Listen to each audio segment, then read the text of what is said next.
Bueno, buenos días. Siendo las 8 de la mañana, vamos a comenzar.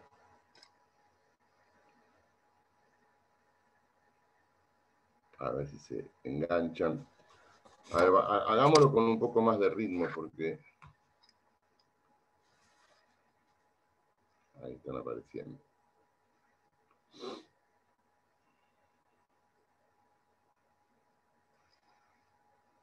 Bien, habíamos hablado ayer en este tema del proceso del constitucionalismo, de diversos acontecimientos que nos van marcando cambios puntuales en el modelo de la monarquía absoluta, cómo el mismo va perdiendo algunos de sus atributos fundamentales, como por ejemplo la capacidad para crear y aumentar los impuestos, o el tema de la representación política, y bueno, determinados hechos que nos van diciendo que el sistema va cambiando de la teoría descendente del poder, pasamos a la teoría ascendente del poder, llegamos a la república y ahí aparecen las primeras constituciones escritas y codificadas, el sistema republicano, aparece la Constitución de Estados Unidos y todo lo que deriva de esa constitución.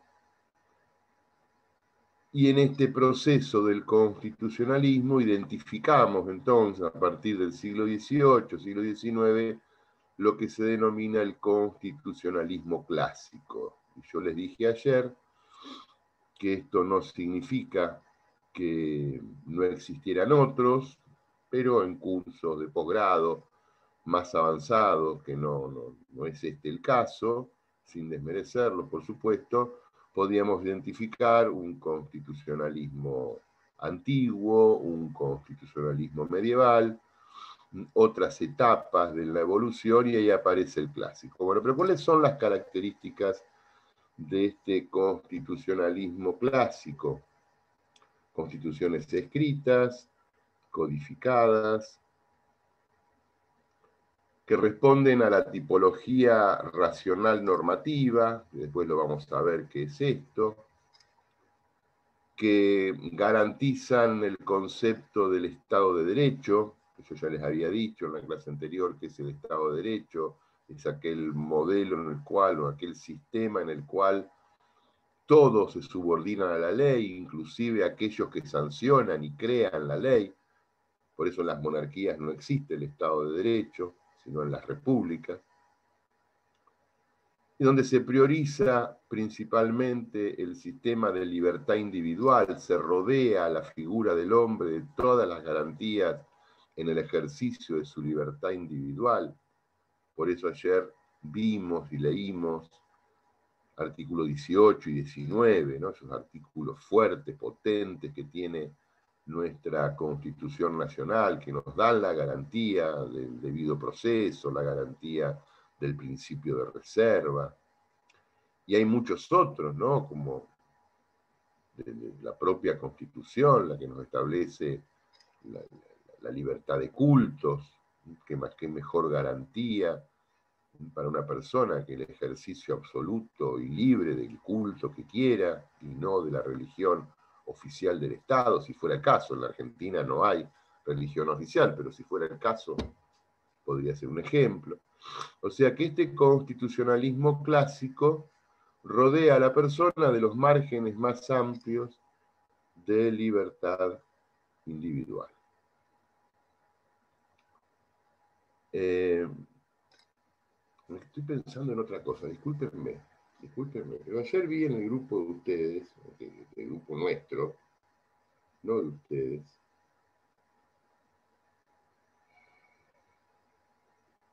en el que ya lo encuentro, algunos que comentaban si hubo clases, si los miércoles hay clase, y me quedo enganchado con los nombres porque no me aparecen las caras. A ver, el señor Juan Morales está por ahí. Juan Morales, que está enganchado ahí, pero no le veo la cara. Valeria Peñalosa.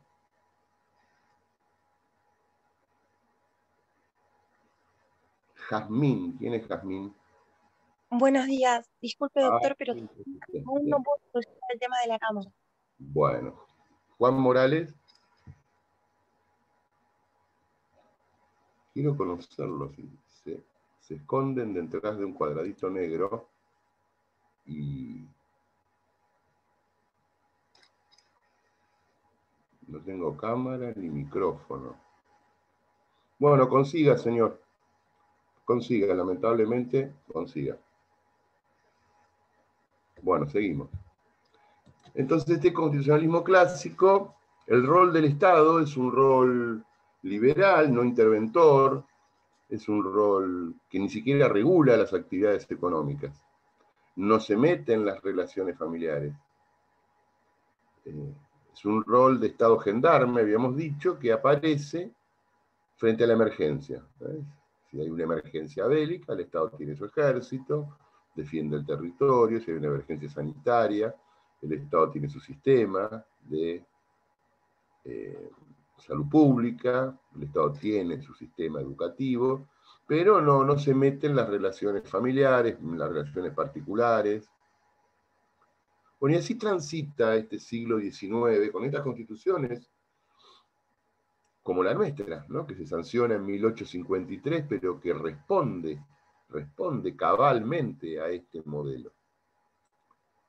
Y aparece el siglo XX, les había dicho yo ayer, aparece el siglo XX, primeras 2 décadas empiezan a haber algunos cambios importantes. Yo les dije que apareció los sistemas los procesos de, no sé si definirlos revolución industrial, pero aparece la máquina es sustitutiva de la mano de obra. Queda mucha gente sin trabajo, por crisis económicas también, pero fundamentalmente por adelantos tecnológicos, porque la máquina no hace paro, la máquina no tiene hijos, la máquina no se toma vacaciones, la máquina trabaja 24 horas. Cuando se rompe se la arregla, la máquina no envejece. Entonces, bueno, estas cuestiones en ese momento generan un excedente de gente desocupada y la situación política interna de Europa, los primeros 2 décadas del siglo XX, es media tumultuosa en algunos lugares y aparece la Primera Guerra Mundial. La Primera Guerra Mundial la ubicamos entre 1914 y 1918, que involucra a cientos de millones de personas.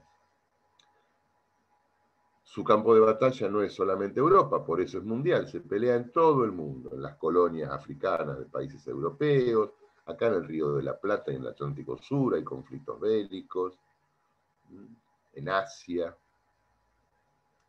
¿Cuál es bueno, no importa cómo terminó la guerra, ganó uno, perdió otro, cambió el mapa de Europa. Pero ¿cuáles son las consecuencias desde el punto de vista social? ¿No? Es una guerra con 30 o 40 millones de muertos, por lo tanto, supongamos que por cada 10 muertos había 5 que eran casados, ¿no? Y hay 40 millones, tenés 20 millones de viudas, un elemento social nuevo, 20 millones de viudas en 4 años. Si cada muerto tenía un promedio de 2 hijos, tenés 80, 85 millones de huérfanos desparramados por el continente europeo en 2 años.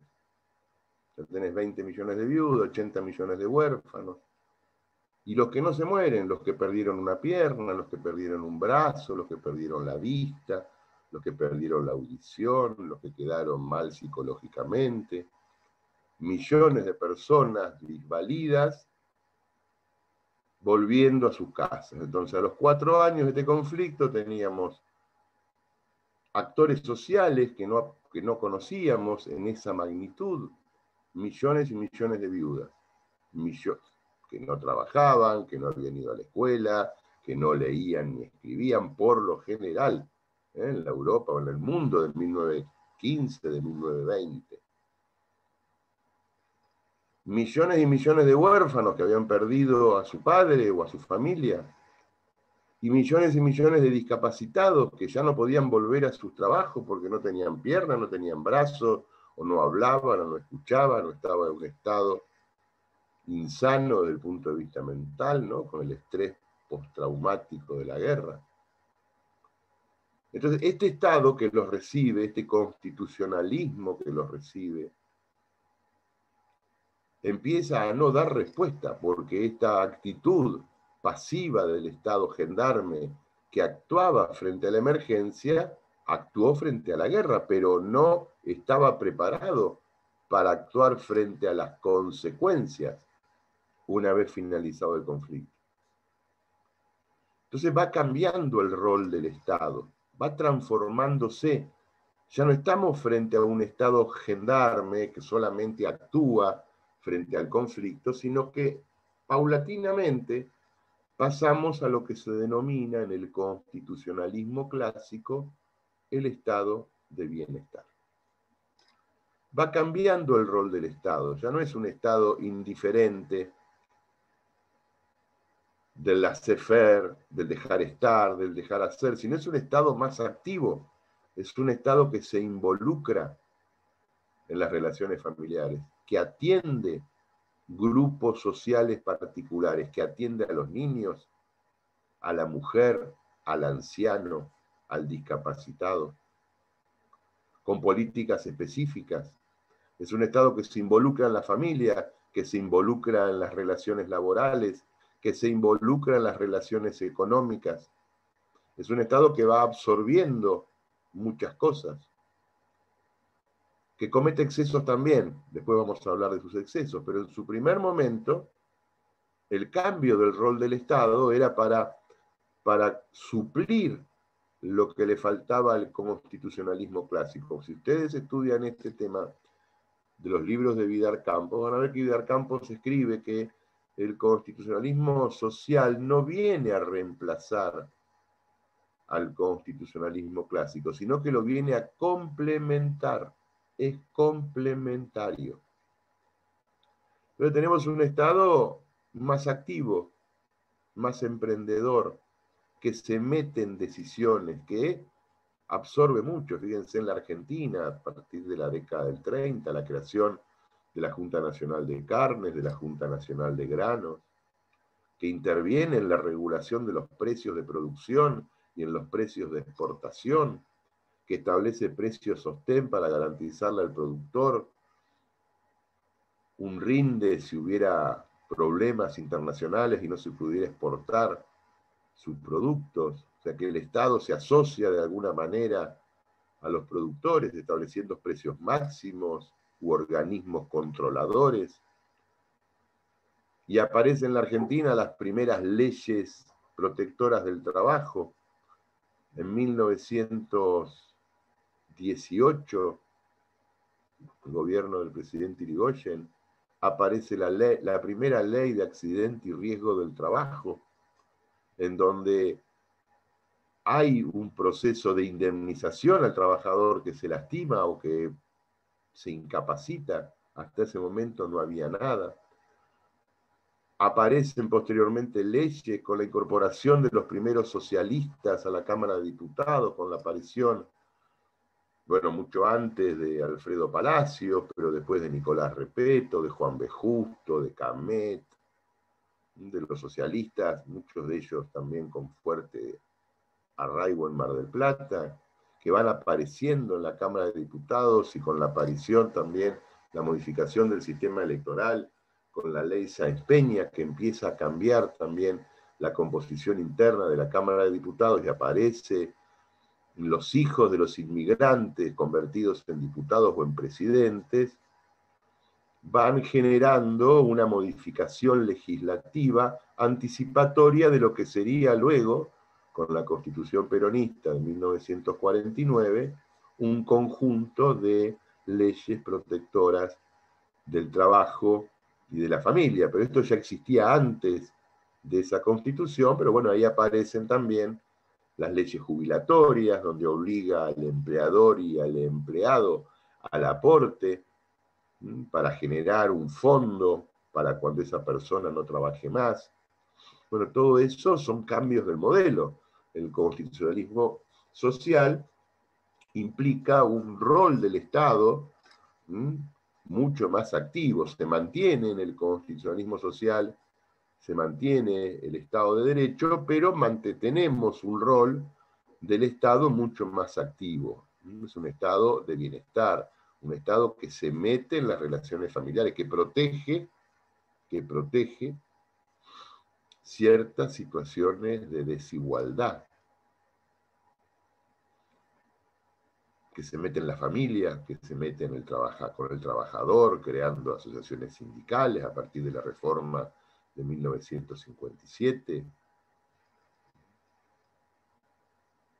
Desde el punto de vista de los derechos, habíamos dicho que en el constitucionalismo clásico el estándar de protección más alto lo encontrábamos en el principio de libertad individual. Bueno, en el constitucionalismo social también se mantiene ese estándar alto, pero se trata de equiparar, de hacer subir de estándar a la igualdad, que había quedado un poco por debajo, porque tenemos nosotros en nuestra Constitución el concepto de la igualdad formal. Vamos a leerlo, igual vamos a detenernos un poquito en este tema. El artículo 16,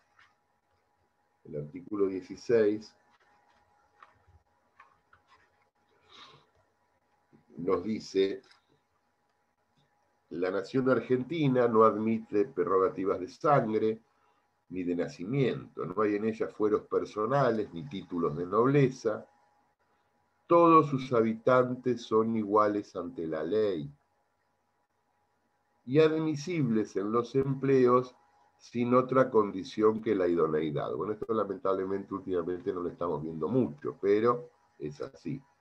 La igualdad es la base del impuesto y de las cargas públicas. Entonces, este artículo 16, sancionado en la Constitución de 1853 y nunca modificado, nos da algo que para 1853 era revolucionario. Todos sus habitantes son iguales ante la ley, porque antes no era así. La igualdad es la base del impuesto y de las cargas públicas. Esto es el concepto de la igualdad formal. Este es el concepto de la igualdad formal. Es un concepto del siglo XVIII que pudo haber transitado con algunas dificultades del siglo XIX, que ya en el siglo XX nos dimos cuenta que con la igualdad formal no nos alcanza. Y hoy, 23 de marzo del 2021, la igualdad formal es importante, pero no alcanza. Esto ha ido evolucionando, La Corte, de respetar la igualdad formal, en algún momento empezó a hablar del principio de igualdad en situaciones iguales, pero en situaciones desiguales no se pueden merituar situaciones desiguales para estandarizarlos con el principio de igualdad ante la ley. La igualdad ante la ley nos iguala, digamos, cuando vamos en auto y se pone rojo el semáforo y todos paramos, ¿no? El del Mercedes-Benz y el del auto viejo y roto frenan frente a la actividad del Estado que le está diciendo que no pueden circular. Eso es igualdad ante la ley. Pero cuando se pone verde, uno sale rápidamente y el otro por ahí se rompe la caja de cambio y se queda tirado, porque no eran dos vehículos iguales. Yo no digo que todos tengamos que tener vehículos iguales, pero lo que digo es que hay diferencias. Hay diferencias. Yo las veo cuando les veo las caras a ustedes. Hay diferencias. Hay diferencias. Ustedes no sé si se están viendo. Somos diferentes. No somos iguales. Muchos vienen de la educación privada, otros de la educación pública. Les va a ser más fácil, lamentablemente, pero les va a ser más fácil a los que vienen de la educación privada, porque no hay igualdad en la educación. A mayor capacidad económica, mejor acceso al conocimiento. Es triste, pero hay que decirlo, porque es así, les guste o no les guste. Les guste o no les guste. Y eso es desigualdad. Eso es desigualdad. Y así con el acceso a los servicios. Con el acceso a Internet, algunos no tienen. Yo me enojo, pero me enojo para revelarlos un poco. El que no tiene, no sé, los gigas o la plata para comprar, no entiendo mucho de estas cosas, pero el que no tiene no cursa. ¿Y dónde está la igualdad ante la ley? Si el que no tiene no cursa. El que no tiene una buena computadora escucha mal o ve mal. El que no tiene un buen wifi no puede participar de esto. ¿Y dónde está la igualdad ante la ley? ¿Son iguales? No, muchachos, no son iguales. No son iguales.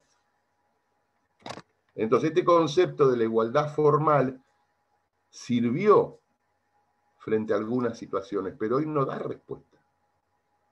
Hoy no da respuesta.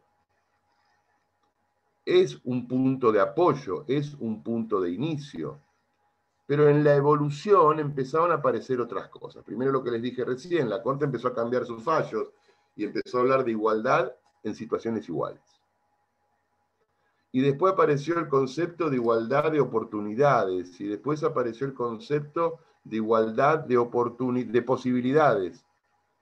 Y después apareció el concepto de la... ¿Cómo podemos explicarlo? De las cuestiones, así, de las rupturas negativas del principio de igualdad.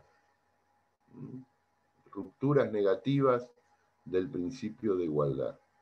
Vamos a tratar de explicar todo esto. ¿Qué es esto del... Imaginémonos un colectivo. ¿Alguno anda en colectivo? ¿Alguno anda en colectivo? Bien. ¿Vieron que cuando en el colectivo son todos iguales? No, no son todos iguales, porque algunos pagan y otros no pagan. Ya hay una primera desigualdad. Si sos docente no pagás. No entiendo por qué no. Si sos policía no pagás. No entiendo por qué no. Porque el docente y el policía cobran un sueldo. Ahora, si sos desempleado, sí pagás. Si sos desempleado, sí pagás. Pero si sos docente y policía, no pagás. Esa es una desigualdad. Después el colectivo viene lleno. Pero si sos viejo, tenés un asiento reservado. Si estás embarazada, tenés un asiento reservado. Entonces, ese principio de igualdad, porque ¿qué sería la igualdad formal? Hay 40 asientos, 40 personas, se sientan. La persona 41 se queda parada. No importa si la persona 41 está embarazada de 8 meses, tiene 85 años. La igualdad es, todos los que suben pagan el boleto. La igualdad es, todos los que suben se sientan. Y el que se sube 41 queda parado. Esa es la igualdad ante la ley. Eso era importante en el siglo XVIII, en el siglo XIX, porque se salía de un sistema de monarquía absoluta. Pero hoy ya no es importante. Hoy no es importante. Hoy se rompe esta regla, porque bueno, ¿somos todos iguales? No, porque algunos pagan y otros no pagan. Listo, la igualdad ya empezó a romperse. ¿Somos todos iguales? No, porque algunos se sientan, aunque esté ocupado, y señorita, córrase, porque yo tengo 80 años y me quiero sentar, y ese asiento está reservado para personas mayores de edad o con discapacidad. Ah, pero yo pagué mi boleto, no me importa. El asiento es mío. Ah, pero no somos iguales, no somos iguales. ¿Y quién lo dijo? Bueno, la ordenanza que habrá establecido esto. Entonces, fíjense que se empieza a romper la regla de la igualdad. ¿Por qué algunos pagan impuestos y otros no? Porque hay exenciones impositivas. Porque a algunos el Estado le da plata para comer y otros no. No somos todos iguales. No somos todos iguales. Algunos no tienen esa oportunidad.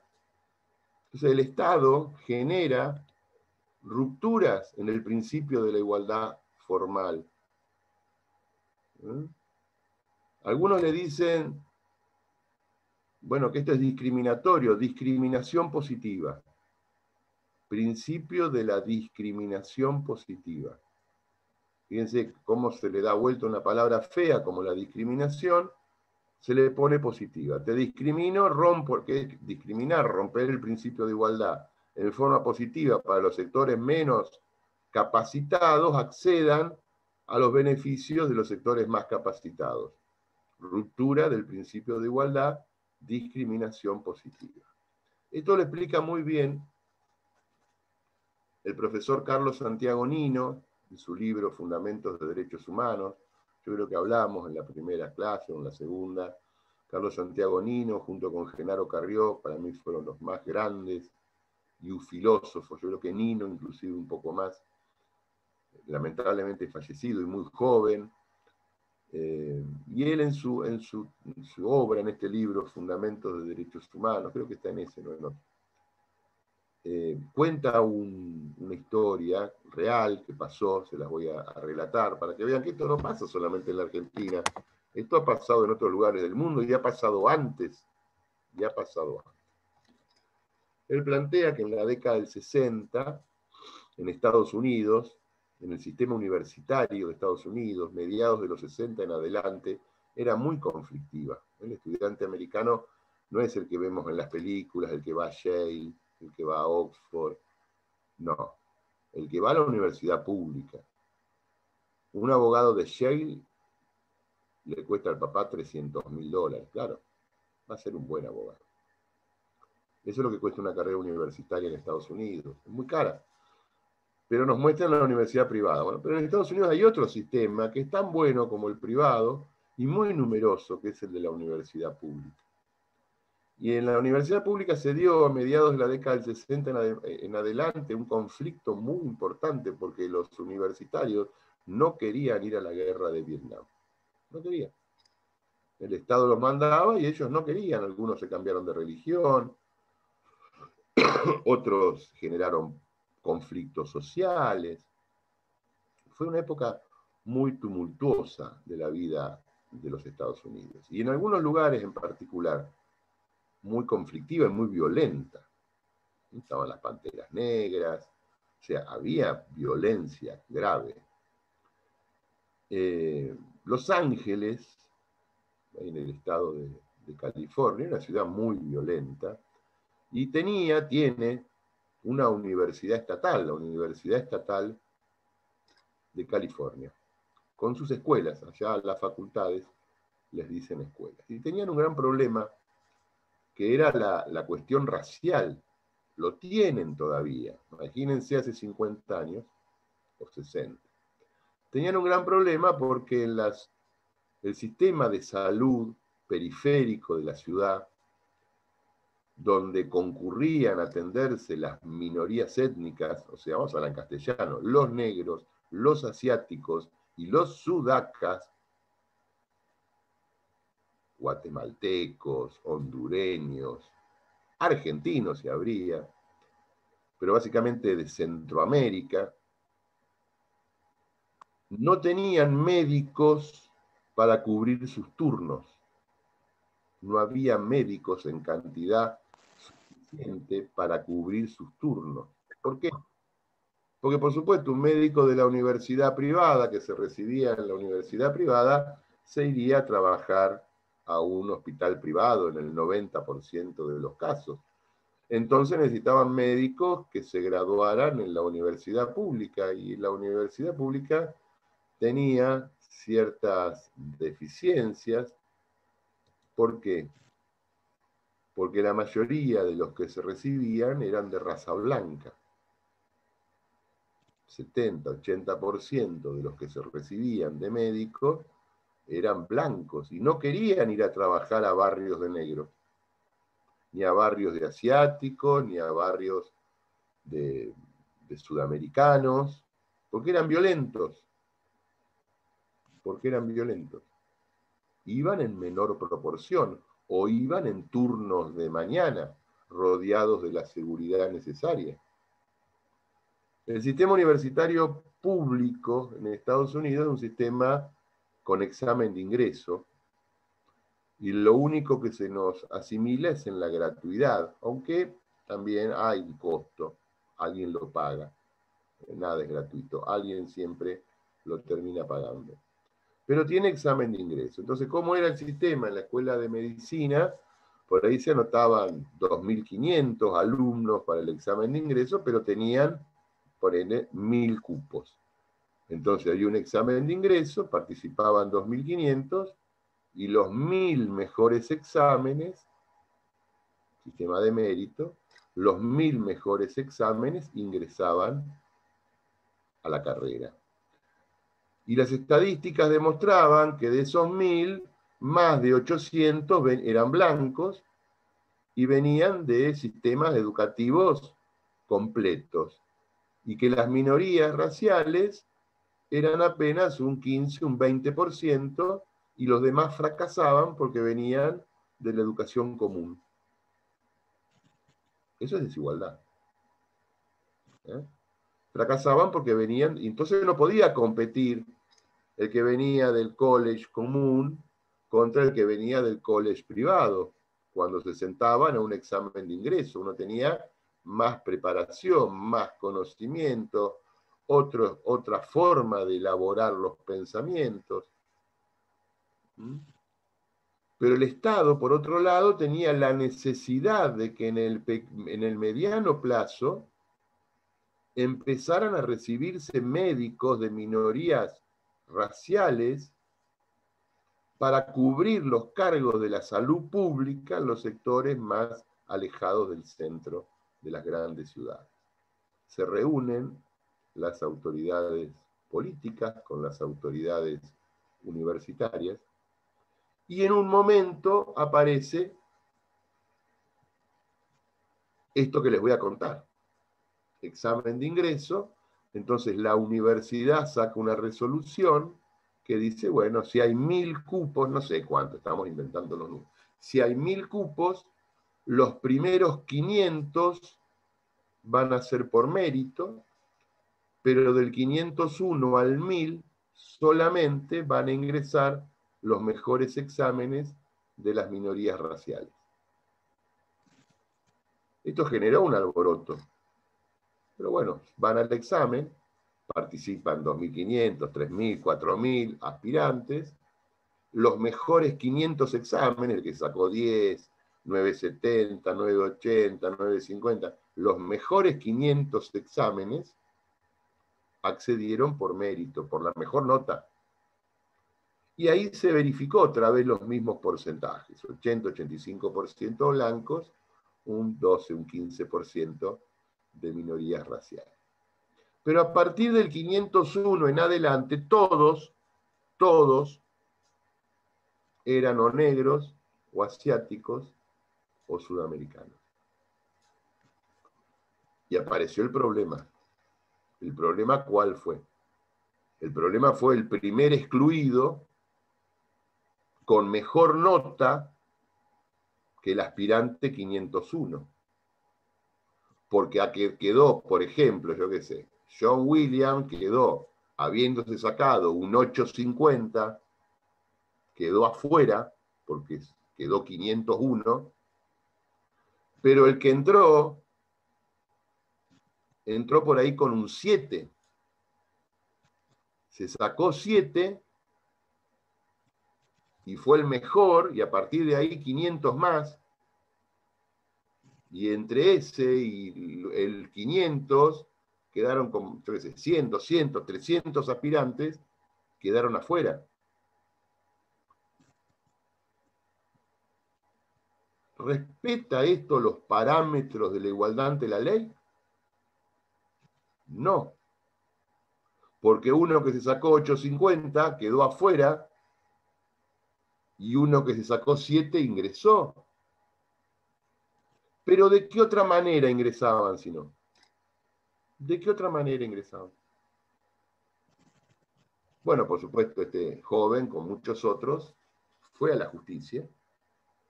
Y a los 3, 4 años el caso llega a la Corte Suprema de Justicia de los Estados Unidos, quien le da la razón a las autoridades de la universidad pública, de la Universidad Estatal de California, empezando y sentando las bases de este principio de la discriminación positiva, donde rompe la regla de la igualdad formal para levantar el estándar de quienes de otra manera no accederían nunca. ¿Es para discutir? Sí es para discutir. ¿Pasa en la Argentina? Sí pasa en la Argentina. Con la discriminación positiva en las listas de candidatos electorales, que al principio fue 2 hombres y una mujer, que después fue 2 de un género y 1 de otro género, y que ahora es de un género y de otro género. ¿Y la capacidad dónde queda? Pero que de otra manera, si uno estudia históricamente, la mujer no accedería en porcentajes más o menos razonables a la representación política. ¿Rompe la regla de igualdad? Sí la rompe. No somos todos iguales, ahora somos iguales por género. Podrán estar de acuerdo o no. Fíjense en el colectivo que pusimos recién el ejemplo del colectivo. ¿Rompe la regla de igualdad los asientos reservados para personas con condiciones especiales? Sí la rompe. Sí la rompe. Tenemos una sociedad donde se está rompiendo por muchos lugares la regla de la igualdad. ¿Para qué? Para subirla, porque si no somos iguales no tenemos la capacidad de competir. Cuando yo veo, y esto al margen de la clase, lo veo con mucho dolor, y lo deberán ver ustedes también, las cientos de personas que se están yendo a vivir afuera, colegas míos, hijos de amigos míos, cuando yo veo lo poco que estudian para recibirse ustedes, cuando veo lo poco que se comprometen, no digo ustedes porque no los conozco, pero en general, ¿no? Lo poco que se comprometen con el estudio, eso rompe la regla de igualdad. Para los abogados viejos, está cada vez más fácil trabajar si los que se reciben no saben nada. Y el tipo con problema, ¿a quién va a ir a ver? ¿A uno recién recibido que no sabe nada porque no ha estudiado? ¿O a uno más viejo que le va a cobrar el doble? Entonces, bueno, esto también rompe la regla de la igualdad. La falta de compromiso también rompe la regla de la igualdad. Entonces, y el Estado tiene que mediar ahí, porque si no media el Estado, ¿quién media? Lo que pasa es que tenemos un Estado bobo que hace las cosas mal, por lo menos desde mi punto de vista. Pero el que tiene que regular e interactuar es el Estado. El que tiene que interactuar en la educación para que sea de un acceso amplio y plural es el Estado. Yo les decía en la primera clase, casi la mitad de los chicos que van a la primaria no la terminan. De los que van a la secundaria, un 30, un 40% tampoco la terminan. Y de que los que llegan a la universidad, la mitad no la terminan. Ustedes son una excepción. Pero por cada uno de ustedes que está acá, hay 4 o 5 que no pudo llegar. ¿Eh? Y eso es por la regla, por la ruptura de la igualdad. O porque hay mejores escuelas que otras, y por lo general, lamentablemente, las peores son las estatales. Las peores son las estatales. Los que tienen menos chance. La pérdida de chance, que es un concepto que van a estudiar ustedes en el derecho administrativo, la pérdida de chance se da desde los primeros meses en el acceso al alimento, a la vivienda, a la educación. Y el que pierde las chances después no lo recupera y queda como las carreras de auto, varias vueltas atrás. Y cuando yo te saco una vuelta, no me alcanzás más. Entonces no pierdan esta oportunidad que tienen de la educación que en la universidad pública, porque algún día se va a cortar. Bueno, entonces fíjense esto de cómo se quedaron todos, les veo en las caras. Bueno, esto pasó en los Estados Unidos de los 60 y siguió pasando, y a la Argentina llega con este concepto de la discriminación positiva. Yo tengo un amigo que fue a la guerra de Malvinas, tengo muchos, ¿no? Pero unos son muy amigos, por una cuestión generacional, que fue a la guerra de Malvinas. Y siempre lo cargo, cuando viajamos a Buenos Aires lo llamo, che, fulanito, vas a Buenos Aires, sí, bueno, llévame. ¿Por qué? Porque él se compra autos sin impuestos. Él pasa los peajes y no los paga. Digo, no me falta que te regalen la nafta. No, pero soy excombatiente. Sí, sos excombatiente, pero no pagás el peaje. ¿Cuál es el problema? ¿Por qué un excombatiente no paga el peaje? Explíquenme por qué un excombatiente no. Yo puedo entender que no pague impuesto a las ganancias, y hasta ahí. Puedo entender que no pague inmobiliario, bueno, el acceso a la vivienda, de la única vivienda, no de las 4 que puede tener. Pero ¿por qué no paga el peaje? Bueno, porque esas cosas pasan en la Argentina y en algún otro lugar recóndito de África, pero acá pasan estas cosas. La cantidad de exenciones. ¿Y por qué? Porque la Constitución les garantiza al veterano de guerra, y bienvenido sea, un marco de acceso a determinados beneficios distintos a los demás. Ahí se rompe la regla de igualdad. Yo le digo, che, llévame en tu auto, porque no somos iguales. Si fuéramos en mi auto, yo pago el peaje, pero si voy con vos, vos no pago el peaje. Y fíjense que el tipo fue a la universidad conmigo, tuvo esa cuestión de que estaba acá en el GADA y lo llevan a Malvinas, y bueno, y tiene su cuestión anímica, tiene sus problemas, ha tenido sus problemas psicológicos, pero se compensa rompiendo entonces, a veces lógicamente, a veces razonablemente algunas cosas para generar igualdad en el acceso a la vivienda, en el acceso a la educación, en el acceso a la salud, pero ya en el plano económico a veces nos pasamos de largo, ¿no? Con algunas cosas. Este es el principio, para que les quede marcado, de la discriminación positiva. Lo vemos en la legislación electoral, lo vemos en la legislación impositiva, lo vemos en la legislación del acceso a la vivienda,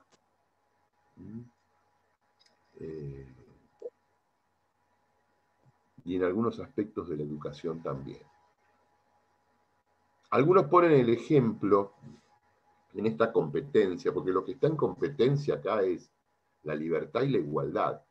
La libertad y la igualdad, que son derechos básicos. Imagínense vivir sin libertad, e imagínense vivir en la total desigualdad. Entonces, esta igualdad, que la base y el sustento está en la Constitución, pero que después fallos jurisprudenciales y leyes particulares han levantado el estándar, hoy tenemos la igualdad de oportunidades, que inclusive es un escalón superior, no nos vamos a detener mucho, es un escalón superior a la igualdad de posibilidades, porque todos tenemos la posibilidad de acceder a la educación pública. Ahí tendríamos la igualdad de posibilidades. ¿Por qué? Porque es gratuita, pero después, en el primer examen, te fuiste. Entonces la igualdad de posibilidades es un escalón superior. Hay que ayudar de otra manera, hay que comprender, hay que integrar de otra manera. Bueno, este es el constitucionalismo social en el cual funcionó en el mundo más o menos hasta la década del 60 o del 70. Ejemplos del constitucionalismo social podemos tener la Constitución de la República Española de 1931, la Revolución de Austria, la Constitución Española de 1931, la Constitución de Austria de 1920, esa Constitución kelseniana, ¿no? De Hans Kelsen, la Constitución de la República de Weimar, hacia la Alemania de 1918, 19, la Constitución mexicana vigente hoy de 1917, la Constitución argentina de 1949, que responde a estos parámetros, y yo les pido encarecidamente que la lean a la Constitución del 49. Varios artículos son muy importantes para comprender esto. Yo les pido especialmente que lean el artículo 37 y el artículo 40 de la Constitución Argentina de 1949 para ver reflejado el modelo de ese momento. El artículo 40 es el artículo de la estatización. Estatizaron todo. Y el 37 es el artículo de las políticas particulares por género de aquella época, que fueron muy importantes en esa época y nos marcan el rol del Estado en la atención de determinados sectores sociales y el rol del Estado en los medios de producción.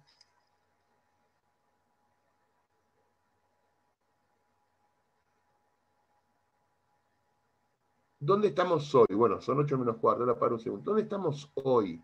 Porque hoy tenemos como un mix, ¿no?, de constitucionalismo social y de constitucionalismo clásico. Bueno, todo empieza a cambiar después de la Segunda Guerra Mundial. Así como la Primera Guerra Mundial empieza a cambiar el modelo del clásico al social, cuando termina la Segunda Guerra Mundial aparecen algunas cositas que con el tiempo se van desarrollando, que son los organismos multilaterales.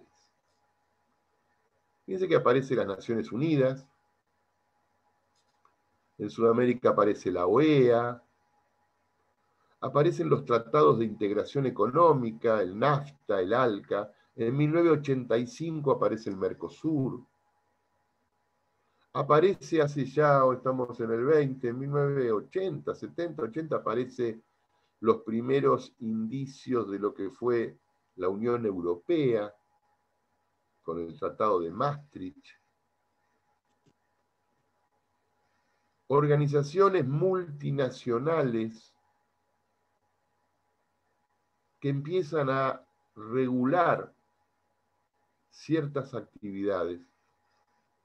El ejemplo más claro lo tenemos con la Unión Europea, a partir del Tratado de Maastricht, que ya tiene 50 años, 52 años creo que tiene este tratado, donde la mayoría, no todos, donde la mayoría de estados europeos se involucra. Fíjense en que han unificado la moneda, desapareció la moneda local, desapareció la lira, desapareció la peseta española, desapareció el franco suizo, desapareció el marco alemán, y que apareció el euro, sistema de moneda única en la mayoría de los estados europeos, documentación única, desaparición de las fronteras políticas, unificación de legislación, del trabajo, de la seguridad social, del turismo, del deporte, la creación de un Parlamento Europeo que tiene sede en Bruselas, que si bien todavía no sanciona leyes europeas, las recomendaciones que sanciona son casi aprobadas por la unanimidad de los integrantes en sus propios órganos legislativos nacionales, pero tienen un Parlamento Europeo. Y hace unos años ya se creó el Tribunal Penal, que juzgó a los criminales de guerra de Bosnia, Herzegovina, y los metió presos. Tribunal con europeo penal con jurisdicción y competencia. Entonces, el modelo actual, hoy, no es el mismo de hace 30 o 40 años. Bueno, paramos 5 minutitos, reviso el teléfono, me hago un café y seguimos los últimos 35 minutos.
Prefiero ir a pausa.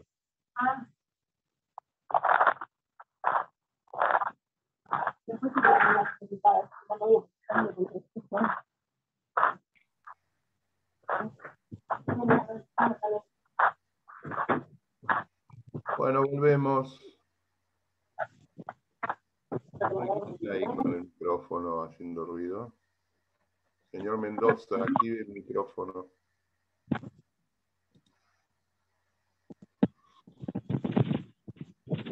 Bueno, volvemos a ver si aparecen. Habíamos dejado entonces cuál es el momento actual. Yo lo llamo constitucionalismo de la integración. Hoy estamos desde hace 30 o 40 años, quizás un poco más, en este nuevo modelo, ¿no? Hay dos características que marcan a los estados cuando pasan, cuando evolucionan, que es la integración, o con los países de su región, o con los países de su continente. Hoy es el momento de los tratados internacionales. Hay un sinnúmero de organizaciones políticas, o sea, porque participan los estados como naciones soberanas, o acuerdos económicos, o acuerdos particulares. Lo hemos visto con la pandemia, ¿no? La importancia, y nos dimos cuenta de la poca importancia, pero o mucha, según cómo lo vea cada uno, de la OMS, ¿no? La Organización Mundial de la Salud, que es la que dice cuándo hay pandemia, cuándo hay esto, cuándo hay lo otro, y bueno, se encontraron que se les quemaron todos los libros. O la UNICEF, que son organizaciones privadas, ¿no? En el mundo de la educación, de la cultura, o las organizaciones mundiales que regulan ciertos deportes y ponen reglas para todos los deportes, para unificar criterios, pero vamos a lo público, ¿no? Las organizaciones mundiales que tienen que ver con lo público, Naciones Unidas, o la OEA en Sudamérica, o en Latinoamérica, o en Estados Americanos, toda América. Tratados internacionales que regulan. Es muy importante todo lo que ha ocurrido con los tratados de la Convención Interamericana de los Derechos Humanos, que hoy tiene, digamos, hoy tenemos un derecho constitucional y tenemos un derecho convencional a la misma altura, con la misma jerarquía, que regulan desde los derechos del niño, los derechos de la mujer, el acceso a la educación, la cuestión de la igualdad, de la libertad individual. El ACNUR, ¿no? Esta organización con los refugiados.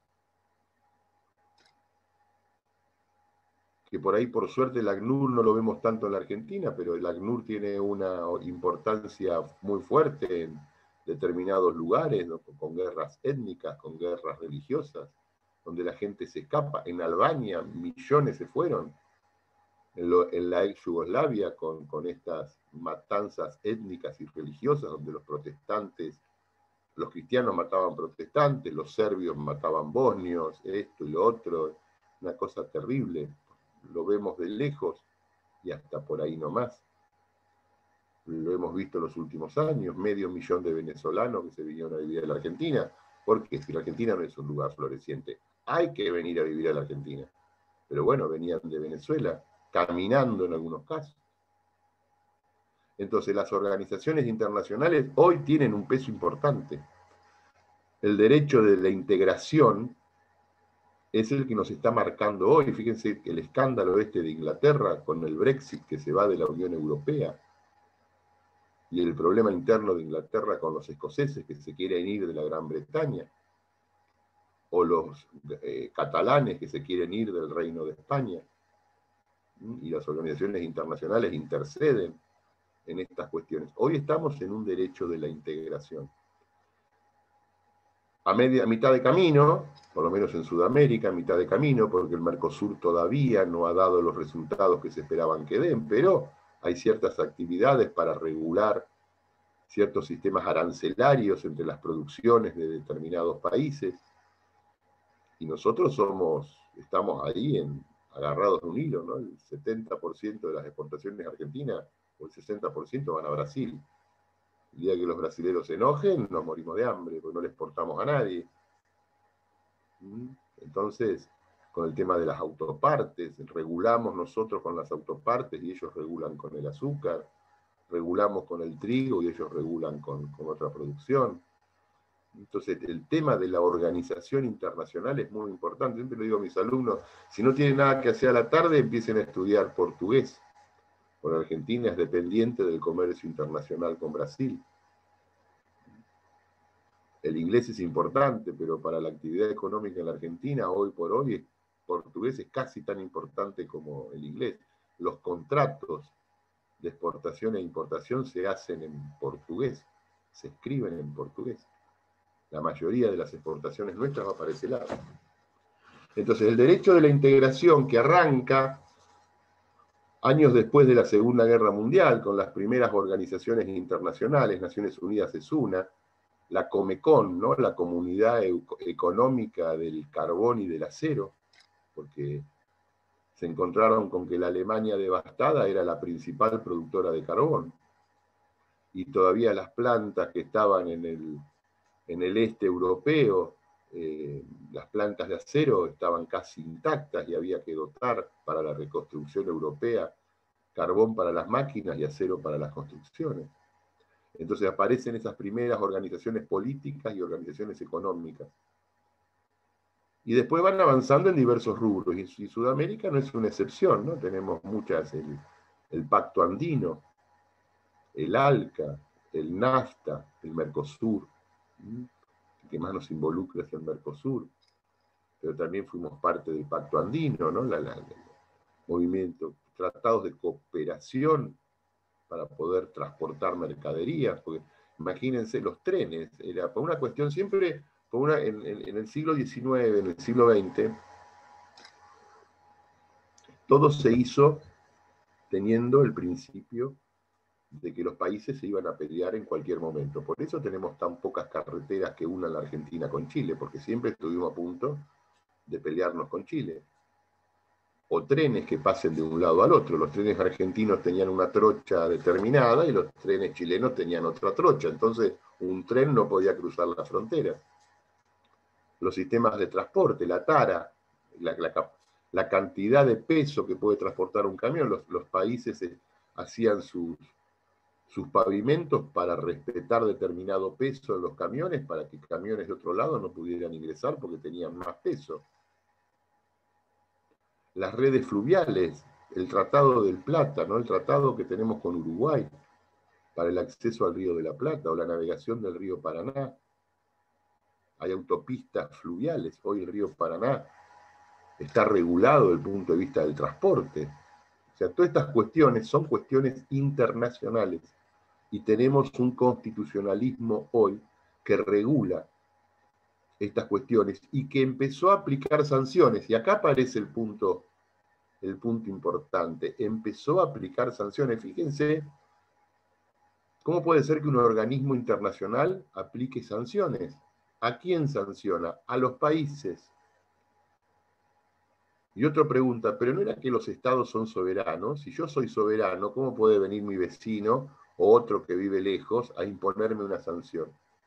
Entonces, a mayor nivel de soberanía, menor nivel de integración. A mayor nivel de integración, menor nivel de soberanía.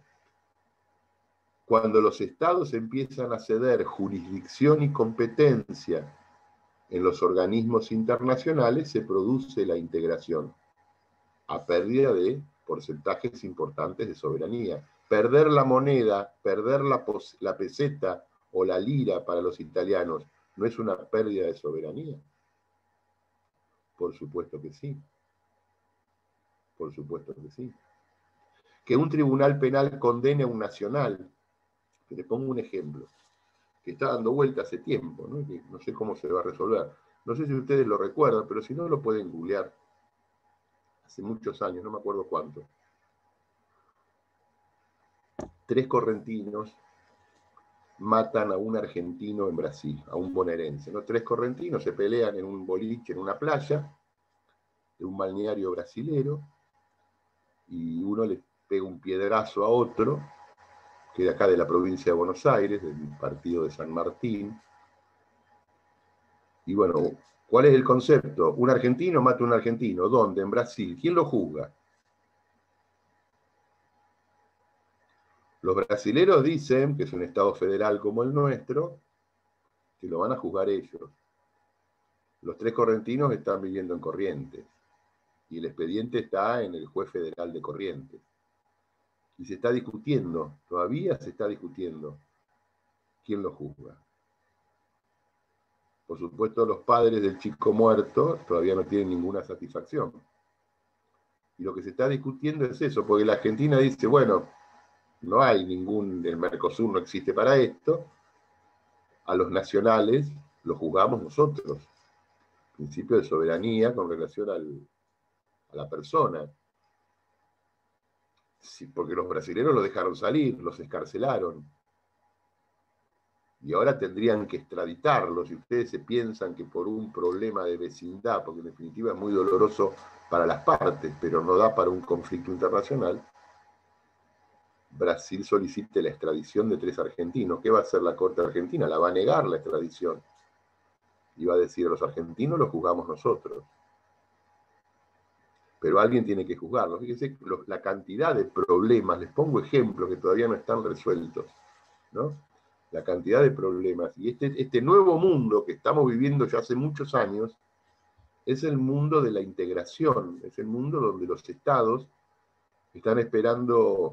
están cediendo jurisdicción y competencia en organismos supranacionales para que regulen ciertas actividades. Les pongo otro ejemplo. Ustedes saben que si hay tipos que les gusta vacacionar y que les gusta irse de turismo son los alemanes.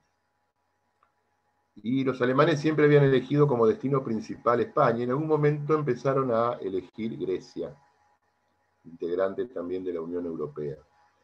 Y claro, contrataban sus paquetes turísticos en empresas turísticas de Alemania con determinadas características, contrataban un paquete, yo que sé, 5 estrellas, y llegaban a Grecia y el servicio era completamente distinto. Entonces se quejaban a las empresas de transporte o las empresas turísticas de que ellos habían pagado una cosa y cuando llegaban al destino se encontraban que había otros servicios. Y los griegos decían, no, los servicios que les estamos prestando en función de nuestra legislación están correctos. El problema era que la legislación de los países europeos en cuanto a la prestación de servicios turísticos era distinta. Lo que en Alemania era un servicio completo de 5 estrellas, que era habitaciones con aire acondicionado, con pileta climatizada, desayuno, esto, lo otro, en Grecia tenían otra legislación y para ellos el 5 estrellas era otra cosa. Y ellos prestaban su servicio. ¿Por qué? Porque las legislaciones turísticas de los países de la región eran distintas. ¿Qué hizo el Parlamento Europeo en Bruselas? Empezó a emitir recomendaciones. Y a los pocos años se unificaron las legislaciones de los países integrantes de la Unión Europea en relación a los sistemas de transporte, transporte terrestre, transporte aéreo y turismo y hotelería. Y el que contrataba en Alemania un hotel de 5 estrellas sabía que iba a llegar a cualquier país de la Unión Europea y los servicios eran similares. Y esto es la integración. Hoy estamos en este camino de la integración. Entonces, para ir haciendo un raconto de esto, me estoy quedando sin batería en la compu, tendría que ponerla a cargar. Constitucionalismo clásico, etapa de paso al social por problemas sociales, ¿no?, del siglo XX, primeras 2 décadas, constitucionalismo social. A partir de 1950 en adelante comienzan las organizaciones internacionales y de a poco se van haciendo más fuertes, más respetables, y entramos en un constitucionalismo de la integración, o contemporáneo, según los autores pueden. Por lo general los autores van a hablar de este constitucionalismo contemporáneo, que a mí me gusta decirle constitucionalismo de la integración, porque la integración de los países es esencial. Yo pensé que estábamos avanzando. ¿Vieron cuando cambiaron las patentes de los autos? ¿No? Aparecen las patentes más largas ahora. Eso porque hay un convenio que al final no se respetó, que era unificar el tema de identificación de automotores en el Mercosur. Sí está con los servicios de transporte de personas y de carga, pero todavía no con los autos individuales. Pero bueno, se va avanzando en ese aspecto, porque todavía los estados son muy celosos en ceder competencia. Son muy celosos en ceder competencia y mucho más en ceder jurisdicción, porque, bueno, ¿qué es competencia y jurisdicción? Ustedes me imagino que lo saben, pero le doy una regla para que no se lo olviden más. La jurisdicción viene de iuris dictio, la capacidad de decir la ley. Iuris es ley, dictio es hablar. La iuris dictio la tiene el que dice la ley. ¿Quién dice la ley? El juez. El juez tiene iuris dictio, tiene la capacidad de decir la ley, de hablar la ley. La competencia es qué porción de esa ley aplica. ¿Qué porción de eso? Todos los jueces, espera que voy a cargar esto, voy a enchufar esto.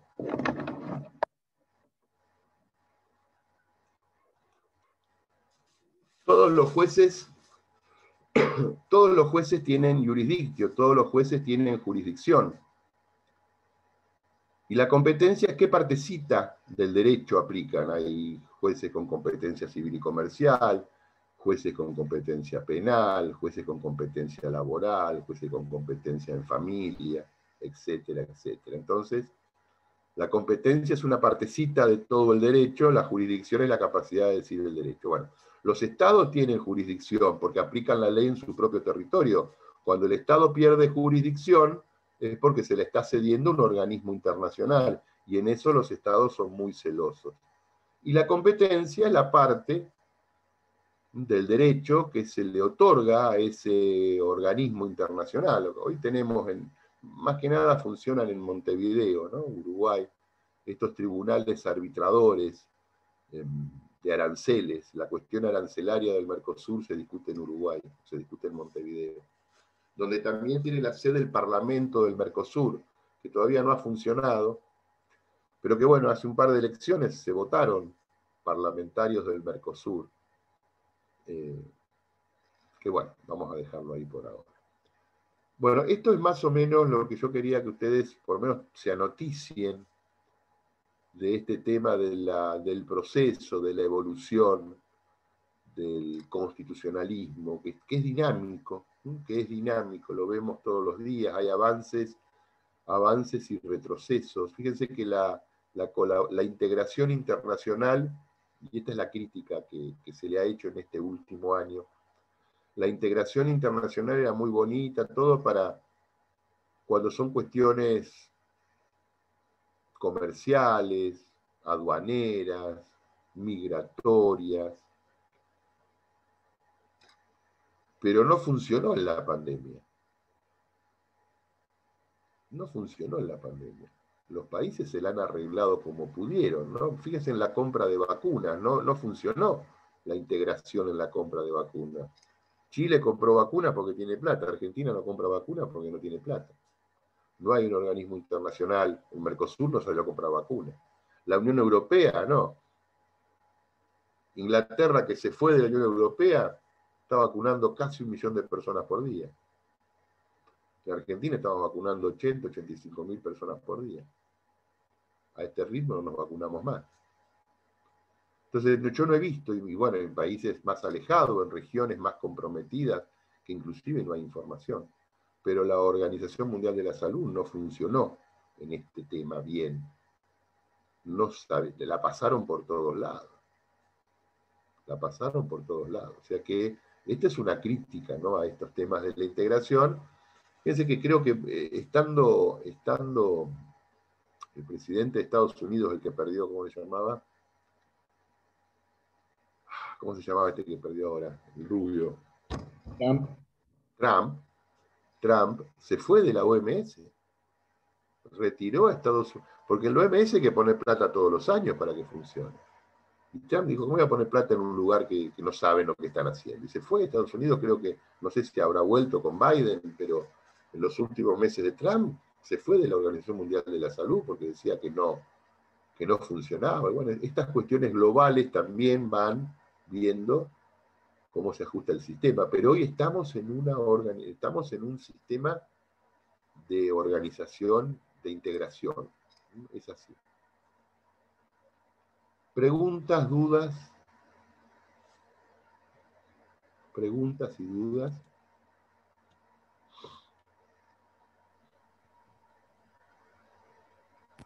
Profesor, le quiero consultar, soy Graciela, buen día. Buen día. Si estamos trabajando la unidad 1. No tengo ni idea. Ah. No tengo, yo ya, mira, no sé, yo hablo de lo que quiero, de lo que me gusta, lo que me parece que podemos seguir un orden, de esas cosas se ocupa la doctora Cristina Oxarango. Creo que sí, pero ahora cambió el programa. La verdad que yo les voy, los temas que voy dando son los que me parecen centrales. Después ustedes los ubican en el programa, porque esta no es la escuela secundaria. No es la escuela secundaria.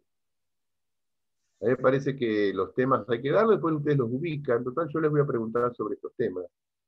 Si fue un examen libre, sí, sacarían bolilla y veríamos el tema. Creo que está en la 1, pero no tengo el programa acá, tendría que volver a conseguirlo. O si alguno de ustedes lo tiene, el programa, lo pone en el WhatsApp del grupo. Yo lo tenía y creo que cada vez que me voy de los grupos, borro, elimino todo, así que no me queda. Si ustedes tienen el programa y son tan amables, lo ponen en el grupo, así podemos ir siguiendo algunas cosas. Sí, está en el campus, profesor. No. Así me quieren jubilar a mí de la facultad. Yo no tengo ni idea, me dicen entrar al campus. Al único campus que entro es el de un amigo mío que voy a comer atado. No entro a ningún otro campus. Así que no me interesa tampoco. Me interesa dar clase, ayudarlos con los temas estos. Si tienen alguna duda, volvemos a repetir, no tengo problema. No sé qué es eso del campus. Ya al principio me peleaba con las chicas de la facultad que me decían eso, ahora ya dicen, bueno, es lo que quiero. Y es así. Hace 30 y pico de años que doy clase y tengo mis limitaciones tecnológicas y las asumo con bastante dignidad. Pero sobre este tema, preguntas, dudas. Bueno, los que siguen ahí escondidos detrás de una cosita negra o fotos, arreglen sus computadoras. Último tema que me quedó con esto, para no avanzar, el tema que vamos a ver la semana que viene, háganme acordar, es el tema de la interpretación constitucional. Yo cuando el lunes que viene arranque con cualquier cosa me pancho, hablemos de interpretación. ¿Pero qué me queda? Bueno, hay actores de la ciencia política, a mí me gustaba leer en su momento a Karl Lowenstein, y él decía, ¿cómo se hizo el traspaso? Lowenstein, claro, nunca se imaginó este tema de la integración tal cual está ahora, porque vivió en otro momento, y él analizó de qué manera los estados adecuaron sus normas para pasar del constitucionalismo social, del constitucionalismo clásico al social. Y Karl Lowenstein identificó tres maneras, en donde de tres maneras los estados hicieron este movimiento. Uno es el cambio de la legislación, la modificación, la transformación de la legislación, cambiar las leyes, adecuar las leyes que venían regulando actividades dentro del ámbito del constitucionalismo clásico y adecuarlas al ámbito del constitucionalismo social. Por ejemplo, leyes laborales. O cambiarlas o crearlas, mejor dicho, ¿no? Otro es la reforma de las constituciones, reformar la Constitución. Y otro, decía Lowenstein, los procesos revolucionarios, donde se cambia una cosa por otra, quizás hasta de manera violenta. Y él identificaba, bueno, por la modificación de la legislación ingresó a Argentina. Bueno, ¿qué le pasó a Argentina? Lo dije al pasar al principio de esta clase, a partir del primer gobierno del presidente Irigoyen empiezan a aparecer las primeras leyes laborales, que después aparecen con más énfasis a partir de, pero en organizaciones corporativas, ¿no? Sindicatos, en el primer gobierno peronista. Pero las leyes laborales de fondo aparecen ahí. Entonces, la adecuación de la legislación, la creación de la legislación, donde en esa legislación aparece el impulso del Estado. Y la reforma de la Constitución, la Argentina tuvo las dos. Tuvo el traspaso a través de la creación de una batería importante de leyes laborales, y tuvo dos procesos de reforma, la Constitución del 49 y a la derogación de esta, la incorporación del artículo 14 bis en la Convención de 1957. España optó por la reforma constitucional con su Constitución republicana de 1931, la que después deja sin efecto Franco cuando gana la Guerra Civil Española. México lo hizo por la vía revolucionaria, la Revolución Mexicana, con la sanción de la Constitución de 1917, que está vigente. La Revolución Cubana, que cambió el modelo en Cuba. La Revolución Rusa, que terminó con el imperialismo del zarismo. Y bueno, tuvo varias etapas, pero la primera etapa, la etapa de los rusos blancos, entre 1917 y 1922, primera constitución, entre el 22 y el 36, segunda constitución. Entonces, los estados no todos cambian de una cosa a la otra de la misma manera. Algunos lo hacen por reformas legislativas, otros lo hacen por reformas constitucionales, otros lo hacen por vía revolucionaria. Estos son los tres modelos que identificó Karl Lowenstein para que un Estado haga este traspaso del constitucionalismo clásico al constitucionalismo social.